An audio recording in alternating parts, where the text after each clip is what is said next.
నుంచి వసూలు చేసి ముక్కు నుండి వసూలు చేస్తే పనుల కోసం మరి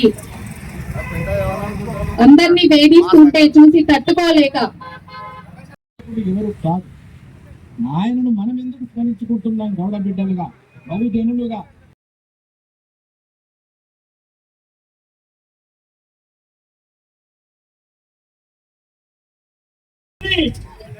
ఈ తెలంగాణలో ఆంధ్ర తెలంగాణ కలిసి ఉన్నది కనుక ఆంధ్ర మరి సూరపల్లి సుజాత గారు మాదర కుమారస్వామి మరి అన్న పరిశ్రమ కలిసి మన తెలంగాణ రావాలంటే తెలంగాణ వచ్చిన తర్వాత మన వనరులు ఉండాలి. ఏ సర్వై పాపనైతే వనరుల పరిరక్షణ కొరకై లక్షలాది చెట్లను ఈత చెట్లను తాడి చెట్లను అవి పెట్టిన వారు నిజమైన పర్యావరణ కర్త సర్వై పాపన్న. మరి ఆ సర్వై పాపన యొక్క ఆదర్శాలలో నడిచేవాడు రాజకీయ నాయకులకు జెండాలు మోసేవాడు వాడు మన గౌడు సర్వై పాపన్నకు దళారి మరి వాడే మనకు దగులు బాధిగాడైతాడని ఈ వేదిక ద్వారా తెలియజేస్తూ ఇప్పటికైనా కానీ స్వాతంత్రం వచ్చి 79 సంవత్సరాలు అయినప్పటికీ ఈ రాజ్యాంగబద్ధంగా మన హక్కులు సర్వై పాపన్న గతంలో 1678లోనే మన అస్తిత్వాన్ని నిలబెట్టుకోవాలని పదిదాకా జీవించి మన మొఘల్ సామ్రాజ్యం యొక్క గలగలలాడించి 6 నెలల తర్వాత పోరాటంలో చనిపోయాడు. ఒక ద్రోహి ఒక పట్టించిన వన్నే కానీ ఒక స్ఫూర్తి మన అల్లో మిగిలి ఉన్నది.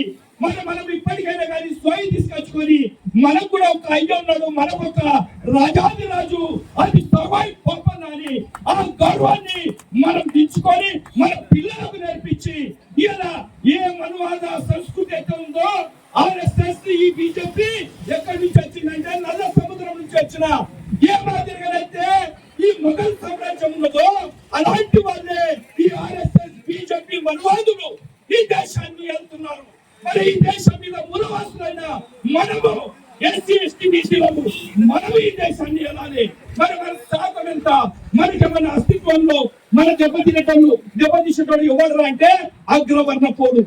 వారి యొక్క భూమిని గుంజుకున్నాడు అన్నాడు, వారి ఇంట్లో వారి యొక్క అమ్మను అక్కని వాడు ముట్టుకున్నాడు లేడు.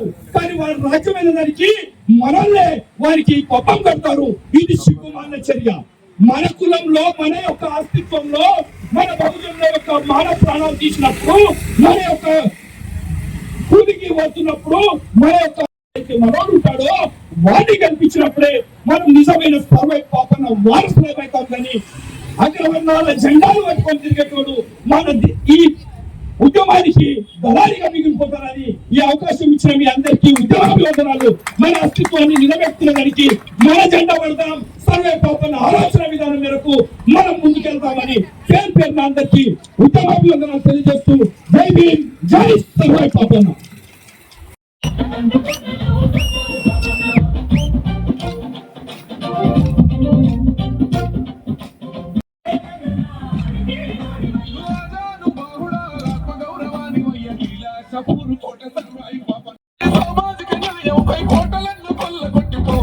చూపినవు కోలుకొండ మీద ఎగిరినావు పోరు చెందవై రాజనీతి తెలిసినోడ సర్వాయి పాపన్న రాజు నీకు తోటి రాడు సర్దారు పాపన్న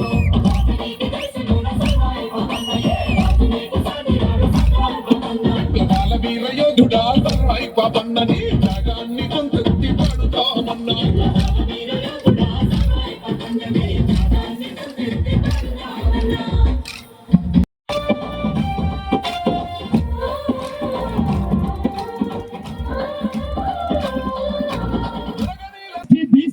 అగ్రవర్ణ పేదల ఐక్యత. జై భీమ్. సాధిద్దాం సర్వై పాపన్న ఆశయాలను, సాధిద్దాం సర్వై పాపన్న ఆశయాలను, సాధిద్దాం సర్వై పాపన్న ఆశయాలను. ఈరోజు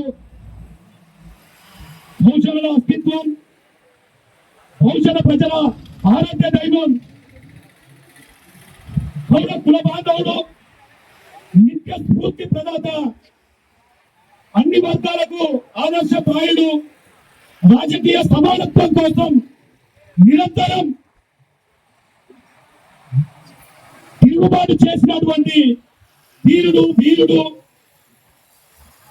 ఫిలాషాపూర్ ముద్దు బిడ్డ బహుజన పక్షపాతి బహుజన పోరాట యోధుడు మన సర్వాయి పాపన్న గౌడ్ గారి జయంతి సందర్భంగా తెలంగాణ స్టేట్ బీమార్మీ తరఫున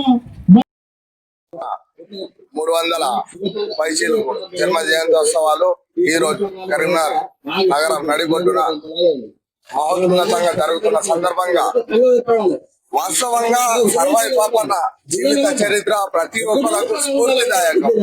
దాని నుంచి మనం పొందిన స్ఫూర్తి ఏంటిది, వారిని మనము ఎలా స్మరించుకోవాలనే విషయం మనం ప్రస్తుతం మన సామాజిక ఉద్యమకారులు శ్రీ మార్వాడి సుదర్శన్ గారు మరియు వేరే శ్రీనివాస్ గారు ఇద్దరు ఉన్నారు. వీరి ఇద్దరి ద్వారా మనం తెలుసుకునే ప్రయత్నం చేద్దాం. సార్, సర్వాయి పాపన్న గౌడ్ గారి జీవితం నుంచి మనం సర్వాయి పాపన్న యొక్క ఈ దేశంలో మూలవాసులు ఈ బహుజనుల పైన విదేశీయులు వచ్చి ఆక్రమించి ఈ దేశాన్ని వారి యొక్క కబందాస్తాల పెట్టుకొని ఇక్కడ వాళ్ళను గులాంగిరి చేస్తా ఉంటే ఆ గులాంగిరికి వ్యతిరేకంగా ఆత్మగౌరవం అస్తిత్వ పోరాటాన్ని నడిపించిన వీరుడు శూరుడు ధీరుడు 375వ జన్మదిన సందర్భంగా వారికి నిజమైన ఉద్యమ జోహార్లు అర్పిస్తూ వారి యొక్క జయంతి ఉత్సవాన్ని ప్రతి ఒక్కరు ఘనంగా జరుపుకోవాలని కోరుకుంటూ, అతి ముఖ్యంగా ఈయన సర్వాయి పాపన్న యొక్క జన్మదినాన్ని జరుపుకోవడం అంటేనే ఆత్మగౌరవాన్ని అస్తిత్వాన్ని నిలబెట్టుకోవడం, మూఢనమ్మకానికి వ్యతిరేకంగా పోరాడడం. సర్వాయి పాపన్న గౌడ్ ఆ రోజు ఏదైతే మొఘల్ సామ్రాజ్యం ఉన్నదో ఆ సామ్రాజ్యం యొక్క జులుంకు వ్యతిరేకంగా పోరాడిన వీరుడు. ఆ రోజు మొఘల్ సామ్రాజ్యం కింద జామీదారులు జాగీదారులు ఉండేది. ఆ జాగీదారులు గౌడ్లనే కాదు ఎస్సీ ఎస్టీ పైన చేస్తున్న జులుంను చూసి చలించి ఆయన్ని ఒక సైన్యాన్ని ఏర్పాటు చేసి 12 మందితోటి 12,000 సైన్యాన్ని ఏర్పాటు చేసి మొఘల్ సామ్రాజ్యాన్ని కూలగొట్టి రాజ్యమేలిన వీరుడు శూరుడు.